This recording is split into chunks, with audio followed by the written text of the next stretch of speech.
이 시각 주요 뉴스입니다. 러시아에 반란을 일으킨 바그너 용병그룹 수장 프리고진이 모스크바로 향하던 중에 병력 이동 중단을 선언했습니다.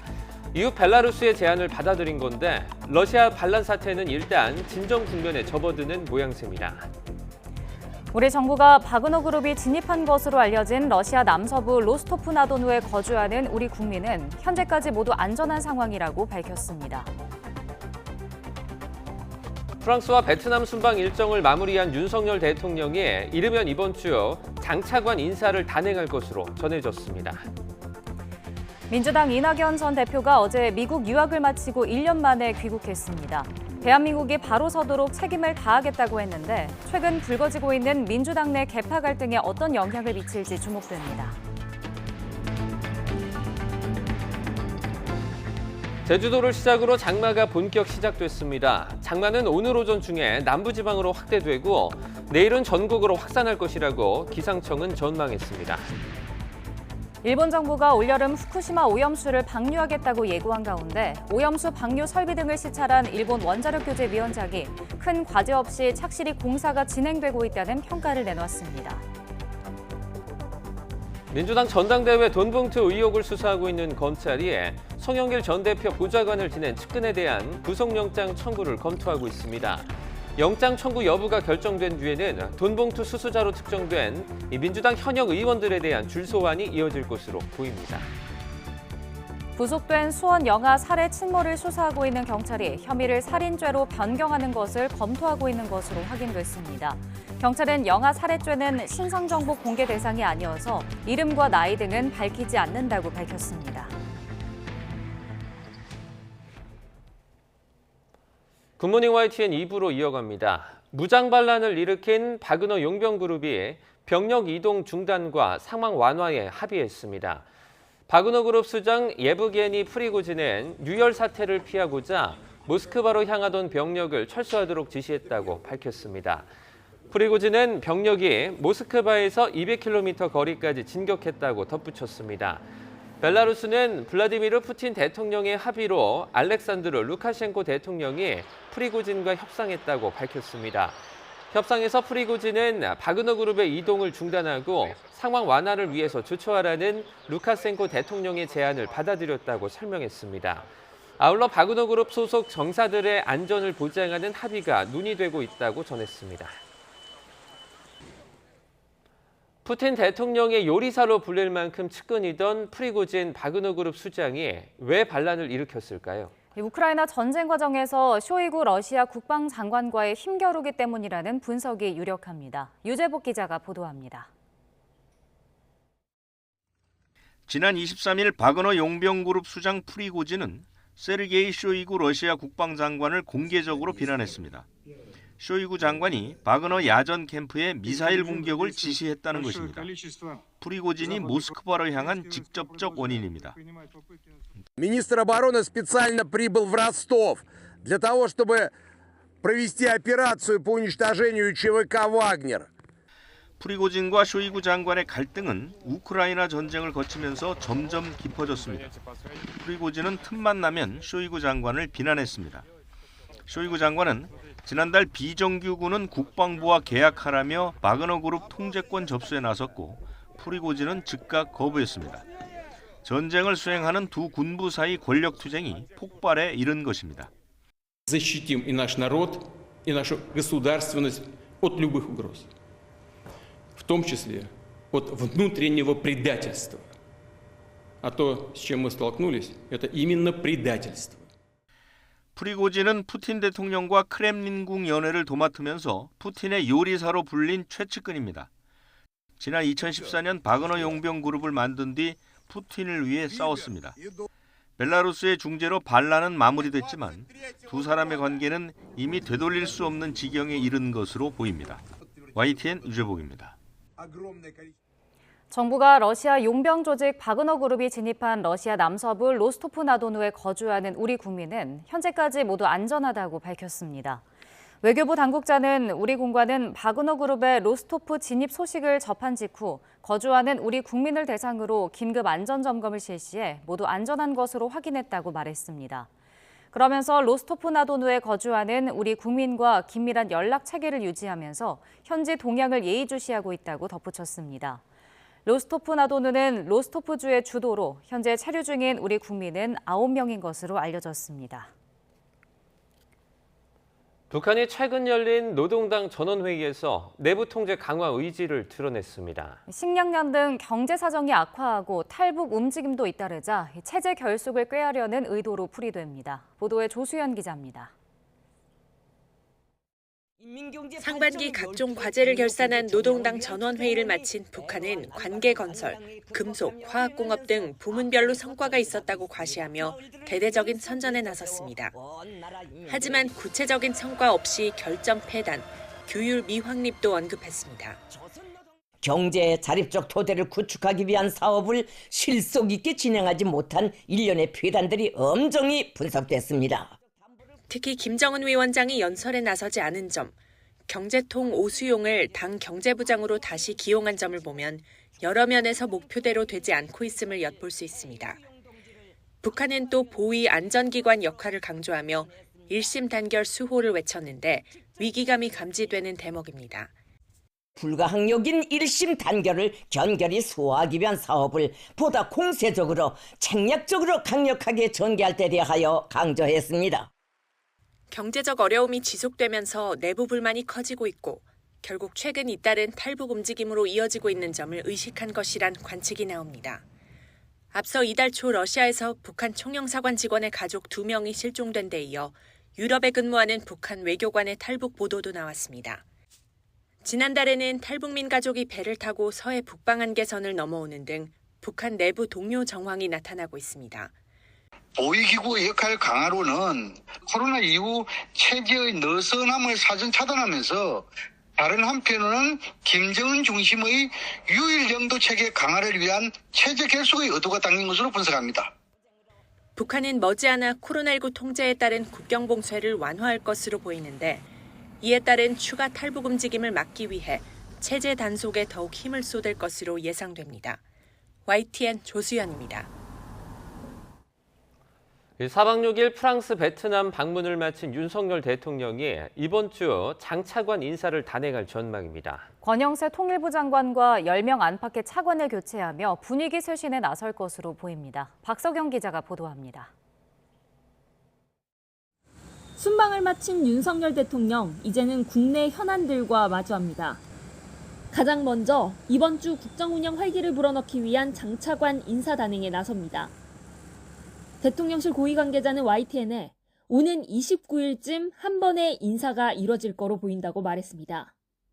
다만 윤 대통령 귀국으로 상황이 바뀔 수 있어서 아직은 지켜봐야 한다며 여지를 남겼습니다. 장관급 인사로는 우선 새 통일부 장관 지명이 유력합니다.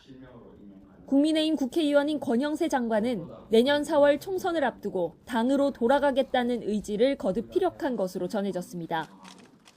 통일부 장관 후보로는 김영호 성신여대 교수를 비롯해 여러 인물이 검토되고 있습니다. 19개 부처 가운데 10개 안팎의 차관들도 대폭 교체될 것으로 예상됩니다. 새 정부 운영에 일조하며 국정 철학을 함께한 대통령실 비서관들이 물망에 오르고 있습니다. 이와 함께 차기 방송통신위원장으로 사실상 내정된 이동관 대외협력특보도 지명될 가능성이 높습니다. 한상혁 전 방송통신위원장의 면직 처분 집행정지 신청이 기각된 만큼 더는 미룰 이유가 없어졌기 때문입니다. 인사 문제 말고도 윤 대통령 앞에는 만만치 않은 현안들이 쌓여 있습니다. 윤 대통령 지시로 시작된 사교육 입시 카르텔 대책을 챙기는 동시에 수능을 5개월 앞두고 불안할 학생과 학부모 마음도 수습해야 합니다. 후쿠시마 오염수 방류나 KBS 수신료 분리징수 추진을 반대하는 야당의 총력 공세에도 대응해야 합니다.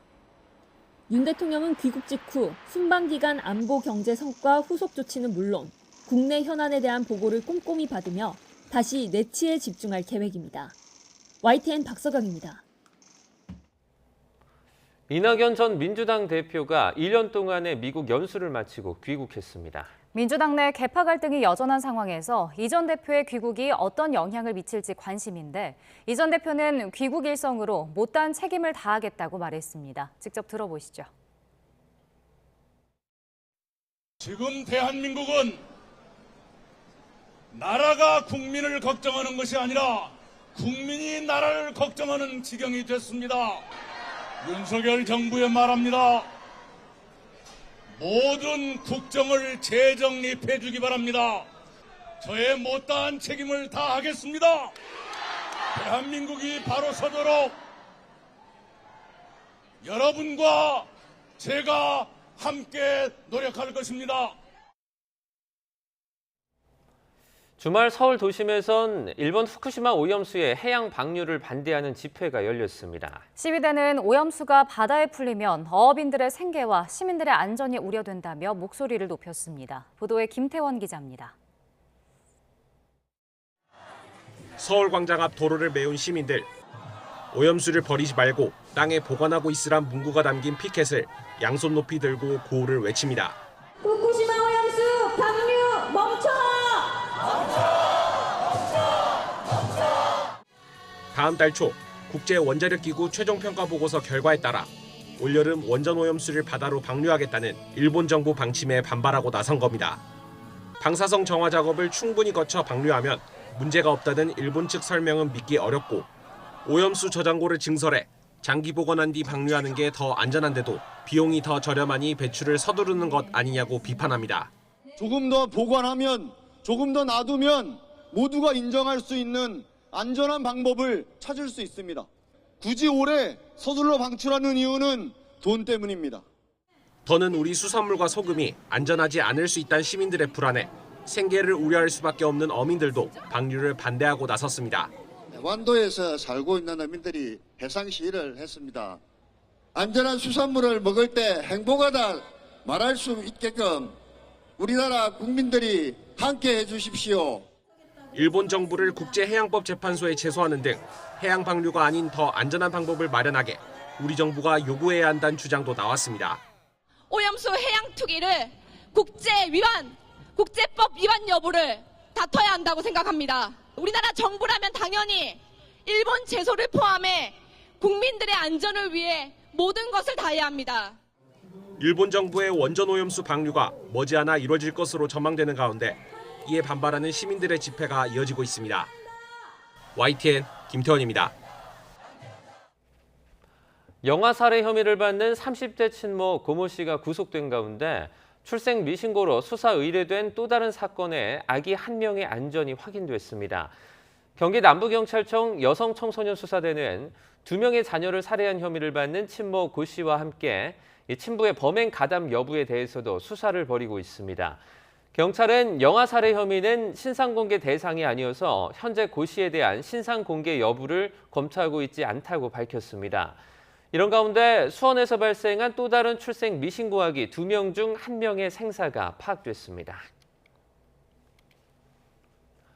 여야가 미신고 영아의 유기범죄를 막기 위한 출생통보제 도입 법안을 이르면 오는 30일 국회 본회의에서 처리하는 방안을 협의하고 있습니다. 하지만 비슷한 법안은 이미 지난 19대 국회 때부터 수십 건 발의됐는데요. 그동안 입법 과정을 국회 회의록에서 직접 찾아봤습니다. 보도에 나혜인 기자입니다.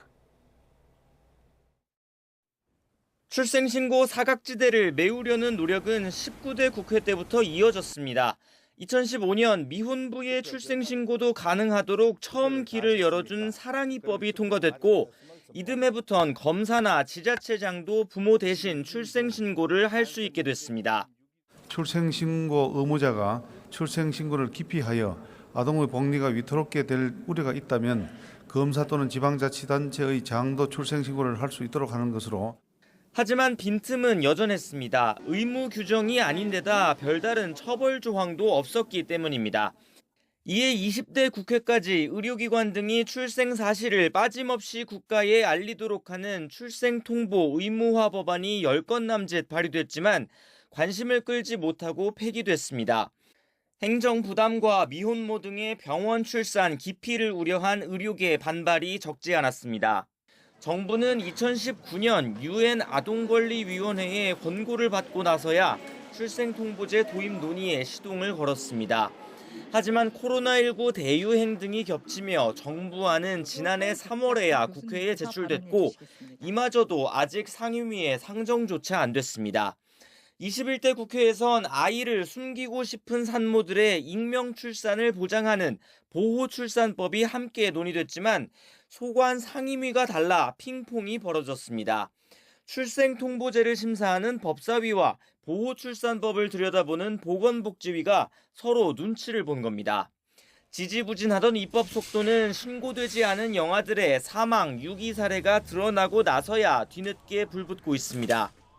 법사위 간사한테 제가 빨리 처리하도록 독려하겠습니다. 민주당도 반대하지는 않을 것 같고요. 이런 끔찍한 일이 우리 사회에서 일어나지 않도록 제도를 보완하는 데 최선을 다하겠습니다. 여야는 이번 주 초 예정에 없던 법사위 법안심사 소위를 열고 전체 회의를 거쳐 이르면 오는 30일 본회의에서 출생통보제 입법을 마무리하는 방안을 협의하고 있습니다. 보호출산법 역시 오는 27일 복지위 법안심사 소위에서 집중적으로 논의될 예정입니다. YTN 나인입니다. 이번 주 열리는 한일 재무장관 회의에서 8년간 중단됐던 통화스와프 논의가 이루어질 예정입니다. 엔화 위상이 떨어져서 실익이 크지 않다는 지적도 나오는데 일본과의 경제협력 복원이라는 상징적인 의미는 클 것으로 보입니다. 김지성 기자입니다. 통화스와프는 두 나라가 미리 약속해둔 환율로 화폐를 교환하는 제도입니다. 원화 가치가 크게 떨어져도 안정적으로 외화를 구할 수 있어 제2의 외환 보유고로 불리기도 합니다. 외환 위기 같은 비상 상황에 대비하기 위한 거지만 한일 통화 스와프는 유독 외교 갈등에 좌우되기 일쑤였습니다. 2001년 7월 처음 체결한 이후 10년 만에 30배 넘는 규모까지 커졌지만 2012년 관계 경색 이후 지속적으로 쪼그라들었습니다. 2015년에 계약이 종료된 이후 일본 정부는 2017년 재개된 협상마저 소녀상 설치를 이유로 중단했습니다. 다시 체결되는 것만으로 양국 관계 개선이라는 상징적인 의미가 크다고 해석되는 이유입니다. 꼭 환율의 안정성이 아니라 앞으로의 한국과 일본 간의 경제 교류, 또 기업의 투자 이런 것들을 종합적으로 판단해서 일종의 경제 관계가 다시 회복됐다라는 그런 것을 상징적으로 의미하는 그런 중요성이 있다고 생각합니다. 엔화의 위상이 예전 같지 않아 실익이 크지 않다는 지적도 나옵니다. 달러 대비 엔화 가격이 143엔 수준으로 가치가 크게 떨어진 데다 우리나라 외화 보유고도 넉넉해 정작 쓸 일이 없을 거란 겁니다. 다만 환율 변동성이 커진 글로벌 금융시장 상황을 볼 때 일단 체결해두면 나쁠 게 없다는 게 중론입니다. 환율이 갑자기 올라간다든지 금융시장의 불확실성이 커지면서 달러 공급이 부족해지는데 그럼 뭐 엔화를 꼬아가지고 또 달러처럼 기축통화하기 때문에 뭐 또 꼬아서 쓸 수가 있는 거라 그게 이제 금융 안정망을 같이 하겠다라는 이야기거든요. 정부는 한일 통화 스와프의 재개와 구체적인 체결 규모는 논의 중이라며 의미 있는 결과를 내겠다고 밝혔습니다. YTN 김지선입니다. 최근 한중 관계가 얼어붙으며 두 나라를 오가는 항공노선 여객 수요가 좀처럼 회복되지 않자 국적 항공사들이 일부 노선 운항을 일시 중단하기로 했습니다. 대한항공은 김포에서 베이징을 오가는 노선 운항을 오는 8월 1일부터 올해 하계 운항 스케줄이 끝나는 10월 28일까지, 인천에서 샤먼 노선은 8월 9일부터 10월 28일까지 운항하지 않습니다. 아시아나항공은 다음 달 6일부터 김포에서 베이징 노선을, 8일부터는 인천에서 선전 노선을 10월 29일까지 각각 중단합니다. 항공사들은 이번 조처가 엔데믹 이후에도 좀처럼 늘지 않는 여객 수요 때문이라고 설명했습니다. 국내 최대 규모의 영화관 체인 CGV가 1조 원에 이르는 대규모 자본 확충에 나섰습니다. 대규모 적자가 이어진 탓인데 코로나 이전처럼 관객이 찾아올까 이 의문에 주가가 곤두박질 치면서 극장 사업이 도전에 직면했습니다. 양희력 기자입니다. 서울에 있는 CGV 극장입니다. 극장에 얼마나 자주 오는지 물었더니 이런 답이 돌아왔습니다. 금전적으로 부담이 많이 느껴져가지고 주로 헌혈해가지고 티켓 받아오지 않는 이상 잘 안 보게 되는 것 같아요. 아무래도 영화관보다는 OTC 서비스 쪽이 훨씬 종류도 많고 코로나19가 휩쓸고 지나간 뒤 영화 극장의 일상 회복은 아직 남의 얘기입니다. 코로나 팬데믹 이전인 2019년과 비교하면 관객 수는 절반으로 떨어졌고 점점 회복세이긴 하지만 CGV를 비롯해 롯데시네마, 메가박스 등 영화관 빅3는 수년 동안 영업 손실을 기록했습니다. 나빠진 재무 상황이 개선될 기미를 보이지 않자 CGV가 대규모 자본 확충에 나서기로 했습니다. 유상증자 5,700억 원에 모회사 CJ의 현물 출자 4,500억 원, 합치면 1조 원이 넘습니다. 재무구조 안정화를 위해서라고는 하지만 당장 주가는 수일째 곤두박질 쳤습니다. 문제는 영화관 사업의 미래 자체가 불투명하다는 겁니다. 넷플릭스로 대표되는 온라인 동영상 서비스에 밀려 콘텐츠 산업의 경쟁력을 잃어간다는 지적이 나옵니다. OTT가 늘어나는 거에 따라서 이제 극장 시장은 점점 줄어들 건 확실하고, 반면에 이제 OTT 시장은 점점 늘어나고 이런 현상들이 벌어지겠죠. 거기에는 이제 대체 관계와 보완 관계가 동시에 일어난다. 달라진 현실에 대응하기 위해 CGV는 몰입감을 높이는 특별관과 콘서트 실황 등 다양한 체험 공간을 구축하겠다는 구상을 내놨지만 시장에서 성공을 거둘지는 두고 봐야 합니다. 코로나 위기를 넘기긴 했지만 영화 관람 행태가 바뀌어가면서 영화관 사업은 또 다른 도전에 직면하게 됐습니다. YTN 양일혁입니다. 수도권에 수십 개 지점을 운영하던 대형 헬스장이 돌연 폐업하면서 이용료를 환불받지 못한 피해자들의 신고가 이어지고 있습니다. 그런데 회원들뿐 아니라 헬스장 트레이너들 역시 급여조차 제때 받지 못했고 폐업 직전까지도 몰랐던 것으로 확인됐습니다. 헬로티비 뉴스 김진재 기자가 취재했습니다. 지난달 초 프랜차이즈형 헬스장에 560만 원을 내고 PT 이용권 100회를 추가 등록한 강모 씨. 약 2주 뒤에 헬스장으로부터 당분간 PT 수업이 어렵다는 문자를 받았습니다. 불안한 마음에 곧바로 헬스장을 찾아 환불을 요청했지만 당장 환불이 어렵다는 답변을 들었습니다. 총액은 한 800만 원 정도 저희가 직접적으로 피해본 금액은 그 정도 되고요. 7일에서 10일 정도 걸린다라고 얘기를 했는데 또 일주일 뒤에 가니까 약관에 보면 90일이라고 되어 있다. 뭐 이런 식으로 시간을 좀 끄는 듯한 느낌을 받았습니다. 그리고 실제 환불 약정서를 써준 고객들조차도 뭐 수개월 동안 환불이 안 되고 있다는 걸 뒤늦게 알게 되었습니다. 강 씨가 거금을 내고 PT를 추가 결제한 데에는 이유가 있었습니다. 당시에 기존에 등록한 PT 이용권이 70회가량 남아 있었지만 헬스장 측에서 트레이너를 교체하지 않는 조건으로 장기 등록을 적극 유도했다는 겁니다. 트레이너 배정이 뭐 랜덤으로 된다라는 뭐 이런 조건을 내걸면서 만약에 추가 결제를 하면 기존 선생님 좀 유지해주겠다라고 해서 뭐 사실 일반적으로 이해되지는 않습니다만 약 70회가 남은 상태에서 100회를 추가로 등록했습니다. 헬스장 측은 이달 초 회원들에게 단체 문자를 보내 폐업 사실과 함께 환불이 어렵다고 통보했습니다. 강 씨와 같은 피해자는 인천 삼산지점에만 수백여 명에 달하는 것으로 알려졌습니다. 해당 헬스장은 수도권을 중심으로 28개 지점을 운영했는데 현재까지 파악된 피해자만 1,000명이 넘습니다. 피해를 입은 건 헬스장에서 일하던 트레이너도 마찬가지입니다. 헬스장 대표가 경영난을 이유로 수개월간 급여 지급을 미뤄왔는데 폐업 사실조차 회원들에게 보낸 문자를 통해 알게 된 겁니다.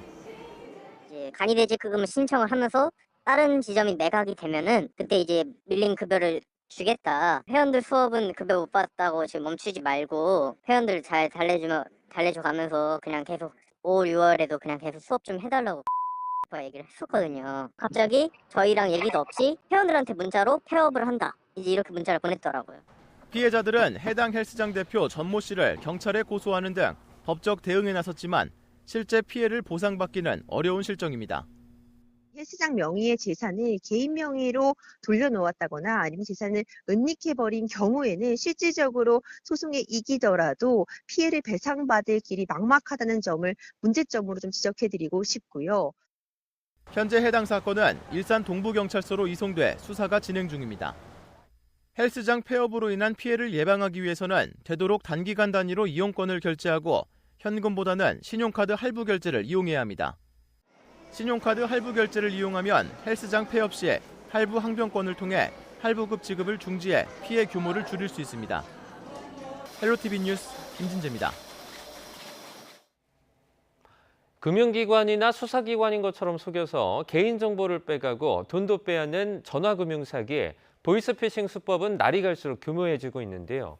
막상 보이스피싱에 당하면 어떻게 대처해야 할지 막막할 수밖에 없습니다. 윤태인 기자가 보이스피싱에 당했을 때 피해를 최소화하기 위한 방법을 정리했습니다. 중국 항저우에서 활동하다 공안에 붙잡혀 한국으로 넘겨진 보이스피싱 조직원들. 지난 2017년부터 130여 명에게서 200억 원을 가로챈 혐의를 받습니다. 사무실을 검찰청처럼 꾸며놓고 영상통화를 하면서 가짜 검사 신분증도 보여주자 피해자들은 속아 넘어갈 수밖에 없었습니다. 이렇게 날이 갈수록 교묘해지는 보이스피싱. 실제로 나에게 닥치면 어떻게 대처해야 할까? 최선은 의심스러운 전화나 문자가 오면 바로 끊거나 무시하는 겁니다.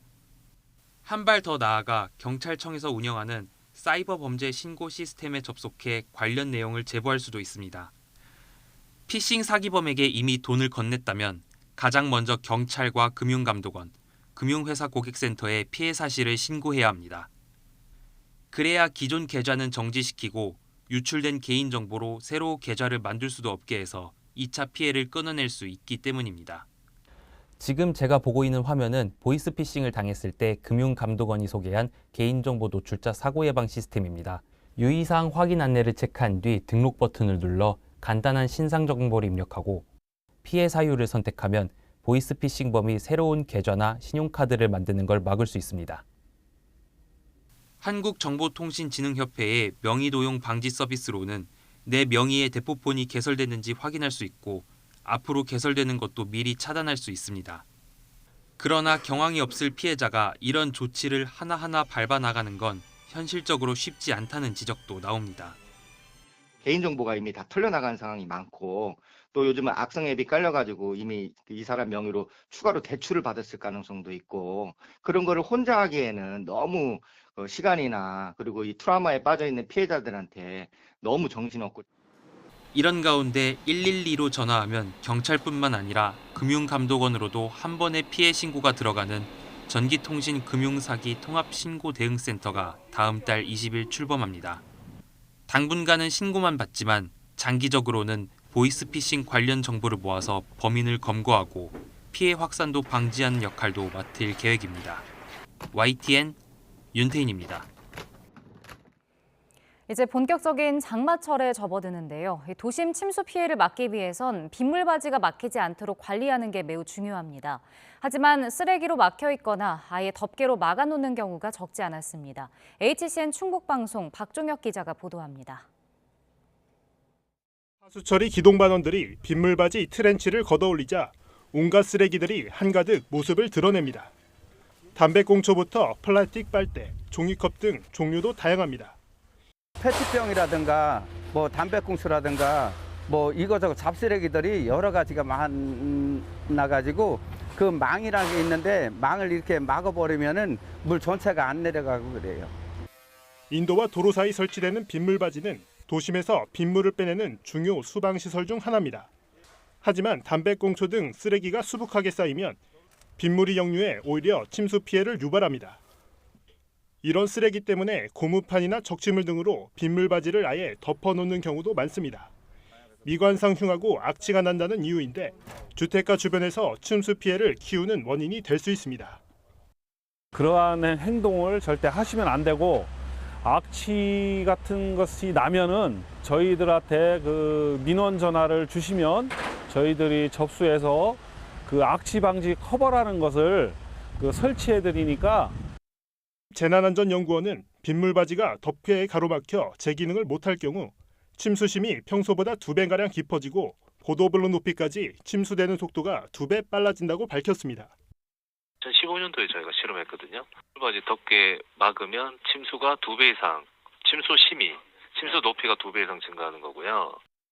빗물바지를 누군가 막아도 명확한 처벌 기준이 없어 계도에만 그치고 있는 상황. 청주시가 악취 방지 커버 설치를 지원하고 있는 만큼 시민들의 의식 개선이 시급합니다. HCN 뉴스 박종혁입니다. 특수학급 아이들을 데리고 현장 체험학습을 가던 교사 2명이 서울 지하철 역사 안에서 의식을 잃고 쓰러진 여성을 심폐소생술로 구해냈습니다. 대학병원 간호사 출신 보건교사와 특수교사의 멋진 활약이었습니다. 강민경 기자가 만나고 왔습니다. 하얀 옷을 입은 여성이 지하철역에 쓰러진 사람을 향해 황급히 달려갑니다.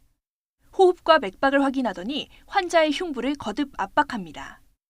심폐소생술을 몇 차례 이어가는 사이 구급대원들이 도착합니다. 80대 환자도 의식이 돌아오고 위급 상황을 넘긴 상태로 병원으로 옮겨져 치료를 받았습니다. 침착하게 심폐소생술을 실시한 이 여성은 올해 초 경기 양주시 조양중학교에서 보건교사로 일하기 시작한 석수진 선생님. 대학병원 응급실 10년 경력의 간호사 출신이라 더 빠르게 대처할 수 있었습니다. 심폐소생술을 한 3에서 한 5회 정도 해서 3분 정도 시행을 했고 그 이후에는 의식이 좀 돌아오셨고 제가 묻는 말에는 정확하게 대답은 하진 않았으나 지시하는 거에는 반응을 한 상태였고 같은 학교 특수교사인 김민형 선생님도 노인에게 가장 먼저 달려간 뒤 기도를 확보하며 심폐소생술을 도왔습니다. 학교에서 1년에 한 번씩 진행하는 심폐소생술 교육이 큰 도움이 되었다고 말합니다. 평소에 조금 이제 아이들을 데리고 있다 보니까 그런 위급 상황에 대한 생각이 항상 머릿속으로 있었어요. 배울 때마다 시뮬레이션을 잘 해놨던 게 되게 큰 도움이 되었었던 것 같아요. 당시 두 교사는 특수반 학생들을 이끌고 서울로 현장 체험학습을 가던 길이었습니다. 교사의 솔선수범을 직접 목격한 학생들은 선생님이 한없이 자랑스럽기만 합니다. 위험에 빠진 사람을 구해주니 전 그걸 보고 꽤 감동적이고 멋지다는 장면이었다는 걸 깨달았어요. 전공을 살려 능숙하게 대응한 보건교사와 평소 심폐소생술을 성실히 연습한 특수교사의 활약이 소중한 생명을 구하는 기적을 만들었습니다. YTN 강민경입니다. 어린 자녀가 야간이나 휴일에 갑자기 아프면 어느 병원에 가야 하나 걱정하는 부모가 적지 않습니다. 이런 불안감을 해소할 수 있도록 지자체가 동네 의원의 야간 진료를 직접 지원하는 사례가 나와 눈길을 끌고 있습니다. 보도에 김평정 기자입니다. 10살 서준이는 갑자기 코가 막히고 기침과 가래가 나오는 감기 증상을 보여 병원을 찾았습니다. 다행히 밤에도 진료하는 동네 의원이 있어서 엄마가 업무를 마친 뒤에도 데려올 수 있었습니다. 제가 세 자녀 가정이거든요. 그리고 맞벌이 가정이고 근데 아이들이 수시로 아플 때 그때마다 휴가를 낼 수도 없고 한데 이렇게 야간에 올 수 있는 그리고 주말에 올 수 있는 병원이 있어서 진짜 감사하게 생각하고 다니고 있습니다. 야간 진료가 가능했던 배경에는 지자체의 예산 지원이 있었습니다. 야간과 휴일 진료 한 건당 35,000원씩 서울 강남구에서 보조해주는 것입니다. 지자체의 직접 지원을 받으면서 해당 의원은 한때 경영난으로 중단을 고민했던 야간 진료를 계속할 수 있었습니다. 평일은 밤 11시까지, 휴일은 밤 9시까지 하는 야간 진료에 어린이와 청소년 환자의 비율은 60에서 70%를 차지합니다. 아이는 하원하고 나서 두드러기 발진이 시작됐고 코는 계속 있었었는데 퇴근하고 오자마자 제가 집에 한 7시 반쯤 도착하거든요. 그래서 저녁도 안 먹고 그냥 바로 병원 먼저. 지난 5월 한 달 동안 제도를 시행한 결과 야간과 휴일에 진료받은 환자가 강남구의 예상치를 크게 웃돌았습니다. 따라서 내년에는 예산을 더 확보해 지원 사업을 계속 이어나갈 계획입니다. 저희가 올 한 달 추진 결과 예상치보다 2배 이상의 실적을 냈기 때문에 올해 기준으로 해서 내년에는 더욱더 예산을 확보하려고 노력하고 있습니다. 동네 의원의 야간 진료는 가벼운 증상의 소아 환자가 응급실에 방문하는 사례와 보호자의 의료비 부담을 줄이는 공익적인 효과가 있습니다. 소아 청소년에 대한 안정적인 의료 지원을 고민하는 다른 지자체에서도 비슷한 제도가 검토될 것으로 보입니다. YTN 김평정입니다. 최근 미국에선 불법 체류 청년의 추방을 유예하는 프로그램이 불법이라는 법원의 판결이 잇따라 나오면서 이민자 사회의 불안감이 커지고 있습니다. 대법원이 같은 판단을 유지할 경우 자칫 가족이 헤어지는 상황을 맞을 수도 있어 한인들 역시 고심이 깊어지고 있습니다. 관련 내용은 안미양 리포터가 전해드립니다. 미국 텍사스주 연방지방법원 앞에 하나둘씩 사람들이 모였습니다. 지난해 연방항소법원이 불법 체류 청년의 추방 유예 프로그램 다카가 불법이라고 판결하면서 다카의 합법성에 관한 토론과 기자회견을 열기 위해 함께한 시민단체들입니다. 이민자 포용 정책을 추구하는 바이든 정부는 앞서 2021년 연방지방법원이 다카가 불법이라고 판결하자 항소를 제기했는데 다시 불법이란 결론을 받은 겁니다. 만약에 다카 수혜자가 아닐 경우는 많은 경우에 대학을 가면 직장을 일할 수 있는 그런 자격도 없어지는 거죠. 합법적으로 일할 수 있는 자격 그런 것들이 없어지는 거죠. 다카 프로그램은 트럼프 정부 당시 폐지를 강행하면서 2017년 이후 신규 승인이 중단됐고 기존 다카 수혜자의 갱신만 2년마다 연장되고 있습니다. 문제는 법적 공방이 대법원까지 넘어가면서 기존 수혜자 역시 불법이라는 결론이 날 수도 있다는 겁니다. 어린 시절 부모님과 미국에 온 박우정 씨 역시 불안감이 커집니다. 박 씨는 고등학교를 졸업할 무렵에야 자신이 불법 체류자 신분이란 걸 알았는데 다행히 다카를 통해 학업을 이어왔지만 유예 상태가 언제 끝날지 알 수 없습니다. 되게 속상했지요. 실망 좀 했고 그리고 겁도 많았어요. 그때 어떻게 될지 미래가 어떻게 될지 직업도 찾을 수 있는지 그런 질문들이 많이 생각하고 있었어요. 다카가 없어지면 제 인생이 많이 바뀌겠지요. 근데 어떻게 바뀔지는 기대도 못해서 그래서 참 무서워요, 솔직하게. 더 큰 문제도 있습니다. 2012년 시작된 다카 수혜자의 상당수는 미국에서 태어나 시민권을 갖게 된 어린 자녀를 뒀는데 만약 다카 수혜자인 부모가 추방될 경우 자녀와 이산 가족이 될 수 있다는 점입니다. 60만 명 중에 있는 다카 수혜자 중에 25만 명의 미국 시민권 자녀들을 갖고 있어요. 만약 그분들이 미국에서 쫓겨나게 되면은 추방되게 되면은 그 25만 명의 아이들이 이제 고아가 되잖아요. 네, 그렇기 때문에 그 의미에서도 다카가 되게 중요하죠. 네. 특히 한인의 다카 프로그램 수혜자 규모는 전체 출신 국가 중 6번째, 아시아 국가 중에는 가장 큰 비율을 차지하고 있습니다. 이처럼 적용 대상 한인 숫자가 많은 만큼 동포사회도 여러 지원을 고려하고는 있지만 개인사를 공개했다가 다른 피해가 생길 수도 있는 만큼 섣불리 도움을 주기 어렵다는 입장입니다. 프로그램이 안 된다 그러면 일자리라도 좀 그런 분들의 자녀를 지원하고 협조해서 학생의 어떤 신분을 다 마칠 수 있도록 장학금 제도라든지 그런 거를 좀 할 필요는 있다. 근데 그걸 어떤 단계에서 준비를 해야 되고 도움을 드릴 수 있게 마음이 안 다치게 도움을 줄 수 있나. 다카의 수혜를 받고 있는 또 개인분들은 첫 번째로는 기회가 있을 때 바로바로 다카를 연장을 하시는 게 필요하고 또 이민의 신분을 확보를 할 수 있는 그런 방안을 모색해 보는 게 필요하다고 봅니다. 다카 대상자들은 지역사회를 위해 거주민으로서 성실한 납부 등 의무와 책임을 다하고 있는 만큼 미국 법원이 해당 프로그램의 긍정적인 측면을 바라봐 주길 무엇보다 바라고 있습니다. 미국 텍사스에서 YTN월드 안미양입니다. 중국은 이미 불볕더위가 기승을 부리는 상황에 과일 가격 등이 크게 올라 서민 장바구니 물가 부담이 커지고 있습니다. 과일값은 오르는데 정작 주요 경제 지표는 예상치를 밑도는 등 경기 후퇴 우려가 커지면서 현지 한인들의 고심도 깊어지고 있습니다. 박준 리포터가 전해드립니다. 두 딸과 장복에 나선 주부 허민영 씨. 밥보다 과일을 더 좋아하는 가족을 위해 장바구니를 채워보려 하지만 망설여질 때가 많습니다. 30도를 웃도는 본격 무더위는 이미 시작됐는데 여름철 즐겨 먹던 수박 가격이 지난해보다 크게 올랐기 때문입니다. 수박 가격이 작년에 비해서 확실히 더 오른 것 같긴 한데요. 그래도 매번 먹던 거라서 평소처럼 그렇게 매번 사고 있습니다. 올여름 어떻게 날지 벌써부터 좀 걱정이 됩니다. 6월 전국 평균 수박 소매가는 지난해 같은 달보다 약 18% 오르고 같은 달 초 전국 평균 도매가는 13년 만에 최고치를 기록했습니다. 수박은 고온에서 자라는데 올해 생산 지역 기온이 평소보다 낮고 비도 많이 내려 출하량이 줄었기 때문입니다.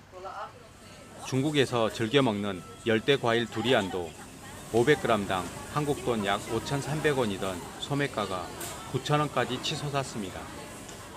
한식당을 운영하는 동포들은 지출을 줄이기 위해 과일 대신 음료를 후식으로 내놓기도 합니다. 요즘은 심천의 과일 가격이 많이 올라서 예전처럼 과일을 내질 못하고 저희 가게 같은 경우에는 과일 대신 수정과를 제공하고 있습니다. 전체 물가 가운데 유독 과일 가격은 6개월 이상 치솟고 있지만 중국 경제 전반은 침체가 우려되는 상황. 내수 경기를 가늠하는 5월 소매 판매는 시장 전망치를 밑돌고 청년 실업률은 20.8%로 역대 최고치를 경신하는 등 주요 경제 지표에 비상등이 켜졌습니다. 이처럼 중국 경제에 대한 우려가 깊어지고 한국과의 관계도 얼어붙으면서 동포들의 고심은 커지고 있습니다. 중국 당국은 사실상의 기준금리인 대출 우대금리를 10개월 만에 전격 인하했지만 본격적인 경기 회복으로 이어질지 아직은 미지수입니다. 중국 선전에서 YTN 월드 박준입니다. 코로나19 확산에 이은 경기 침체로 소상공인이 많은 어려움을 겪고 있습니다. 이런 소상공인에게 금융교육 등 조금이나마 도움이 될 수 있는 지원센터가 문을 열었습니다. 보도에 오태인 기자입니다. 중화요리 전문점을 막 개업하고 코로나19 확산으로 큰 어려움을 겪은 손덕미 씨. 맛있는 음식 덕에 위기는 무사히 넘겼지만 요즘 또 걱정이 태산입니다. 경기 침체로 손님 발길이 줄어들었고 또 위기가 찾아올까 고민이 깊습니다. 원래 장사가 잘 되는 집이었는데 너무 경기가 너무 안 좋은 바람에 정말 좀 많이 힘든 상황이고 앞으로 좀 장사가 좀 잘 됐으면 하는 바람입니다. 소비자를 직접 찾아가 화장품을 판매하는 화장품 판매점 창고에도 물건이 가득 쌓였습니다. 코로나19로 대면 판매가 불가능해지면서 반토막난 매출은 좀처럼 회복이 힘든 상황입니다.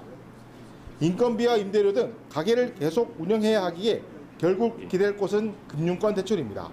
코로나 어려운 시국을 지나고 지금은 사업장을 운영하고 있지만 그래도 자금적으로 어려울 때가 많습니다. 이럴 때 조금이라도 싼 금리를 이용할 수 있는 도움받을 수 있었으면 좋겠습니다. 어려운 상황에 놓인 자영업자를 돕기 위해 경남은행에서 운영하는 소상공인 지원센터가 울산 지역에서 처음으로 문을 열었습니다. 경영 컨설팅과 금융 상담 지원, 모바일 홈페이지까지 무료로 제공합니다. 또 지방은행 최초로 장기 또는 단기 과정으로 사업 운영에 관한 모든 것을 배우는 사관학교까지 마련했습니다. 창업부터 세무, 상권 분석, 온라인 마케팅 등 체계적인 4주간 교육을 통해서 우리 소상공인들이 경쟁력을 갖추고 더 크게 성장할 수 있도록 이번에 문을 연 소상공인 지원센터가 어려운 소상공인에게 실효성 있는 도움을 줄지 관심이 쏠립니다. YTN 오태인입니다. 우주항공 중심도시 전남 고흥에 우주발사체 국가산업단지가 조성됩니다. 스마트팜 혁신밸리에 이어 드론 특구 사업도 본격화하고 있습니다. 김범한 기자가 보도합니다. 3, 2, 엔진 점화, 26. 우주 강국의 면모를 유감없이 발휘한 누리호 3차 발사 성공. 고흥에는 나로 우주센터를 중심으로 갖가지 우주항공 연관 사업이 추진됩니다. 우주발사체 국가산업단지는 173만 제곱미터에 더해 모두 4천억 원이 투입됩니다. 이번에 전라남도 고흥군 또 하나 에어로스페이스가 이번 협약식을 했습니다. 이번 협약식을 통해서 다시 한번 우리 고흥군이 진정한 우주 항공 수도의 메카로서 도약할 수 있는 기회로 삼고자 합니다. 지난해 준공된 스마트팜 혁신밸리에는 이미 4천여 명이 견학을 다녀갔습니다. 디지털, 첨단 농업 보급이 확산하면서 청년이 돌아오는 전남, 청년 농업인 양성의 단실이 되고 있습니다. 또 이제 드론하면 고흥이 떠오르게 됐습니다. 고흥이 드론 중심 도심을 대내에 알리고자 지난 5월부터는 매주 토요일 녹동항에서 전남 유일이 정기적인 드론 쇼를 펼쳐지고 관광객들이 그것 때문에 많이 오고 있습니다. 직경 22km의 전국 최대 비행시험 공역을 자랑하는 고흥은 드론 특구로도 지정됐습니다. 이를 토대로 무인항공 영동 특화단지에서 나아가 한려해상 국립공원의 비경을 만끽할 수 있는 유인 비행체 제조 기업이 투자를 약속했습니다. 매력 넘치는 이 관광지, 자연 경관이 너무나 아름다운 곳이 많아서 이 남해안 글로벌 해양 관광 벨트의 거점 도시가 바로 공이다, 이렇게 생각을 합니다. 아름다운 해안선과 230여 개의 보석 같은 섬을 품고 있는 지붕 없는 미술관 고흥. 고흥은 한자 지명처럼 높이 흥하는 고장의 틀을 착실하게 다져가고 있습니다. YTN 김범환입니다. 1950년 7월 초 대전 산내 골령골에서 당시 대전형무소 재수자와 인근 지역 보도연맹원들이 국군과 경찰에 의해 집단 희생된 것으로 추정되는 산내 골령골 사건. 6.25 전쟁 당시 최대 민간인 집단 희생지로 희생자만 최대 7,000명 선에 이르는 것으로 알려지고 있습니다. 삼복도의 앞에서 소름이 돋았다. 집들이 하나둘 트럭 뒤로 사라지고 산길을 달렸다. 덜커덩거리는 소리처럼 심장이 떨린다. 사람들을 퍼내린 차들은 돌아가고 늦게 온 차들은 사람들을 빠르게 끌어내려 구덩이 앞에 꿀렸다. 한국전쟁 직후인데요. 1950년 6월 28일부터 시작해서 3, 4차례에 거쳐요. 대전 형무소에 있는 수감 중인 분들을 인원수는 정확하진 않는데요. 3,000에서 8,000을 이야기하는 분도 있고 수천 명의 민간인 학살이잖아요. 국가 권력에 의한 희생인데 이것들이 수십 년간 입이 다물어진 상태로 온 거거든요. 거꾸로 본 세상, 다리 사이로 본 골짜기. 이곳이 내가 묻힐 땅 생각 못했다. 나를 본 저 사람들은 누구일까? 국민의 옷을 입은 사람들이 왜 무서울까? 얼마나 큰 죄를 지었기에 나는 여기에서 거꾸로 된 세상을 보고 있는 걸까?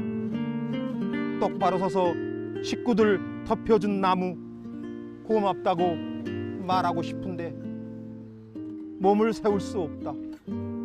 머리를 들 수가 없다. 이 시는 철저하게 1인칭 주인공 시점과 전지적 작가 시점을 빌려서 쓴 시입니다. 내가 직접 주인공이 되는 과정, 내가 직접 학살된 사람으로서의 어떤 그 공간에 있었다면, 내가 그 주인공이었다면, 내가 그 사람이었다면 생각하니까 정말 사람으로서 그 고통 말하지 못했을 거다. 나무가 기억했으면 좋겠다. 국가 이름으로 저지른 절망, 사계절 푸른색으로 연두색에서 녹색으로 묻을 때마다 푸름 뒤에 새겨진 그날의 핏물 떠올릴 수 있으니까. 다시 비극 부르지 않으니까. 우연이라도 만들지 않으니까. 사람들 마음에 기억의 나무 한 그루라도 심었으면.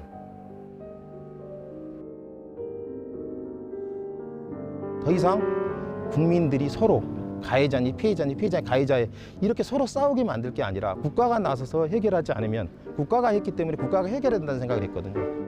이런 일이 다시는 일어나지 않아야 된다. 그런 마음을 담고 싶습니다.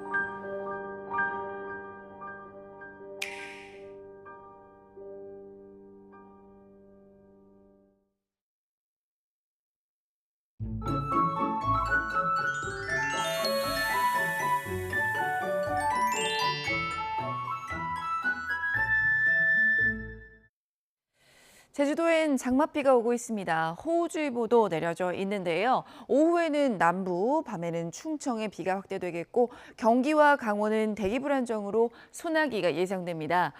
이번 비 남부와 제주도에 집중 호우가 예상되는데요. 내일까지 제주 산간의 많은 곳은 300 이상, 남해안에도 150mm 이상의 큰 비가 예상됩니다. 강한 비가 집중되는 시기는 제주도는 오늘 오전부터 밤, 호남은 오늘 오후부터 내일 새벽, 그리고 중부지방은 내일 출근길이 될 것으로 보입니다. 비가 오지 않은 중북부 지방은 오늘도 폭염입니다. 서울과 춘천이 33도까지 오를 것으로 보입니다. 장마는 이번 주 후반까지 길게 이어집니다. 집중호우가 예상되는 만큼 주변 점검 철저히 해주시길 바랍니다. 날씨였습니다. 굿모닝 YTN 2부 마칩니다. 잠시 후 3부가 이어집니다. 시청해주신 여러분 고맙습니다.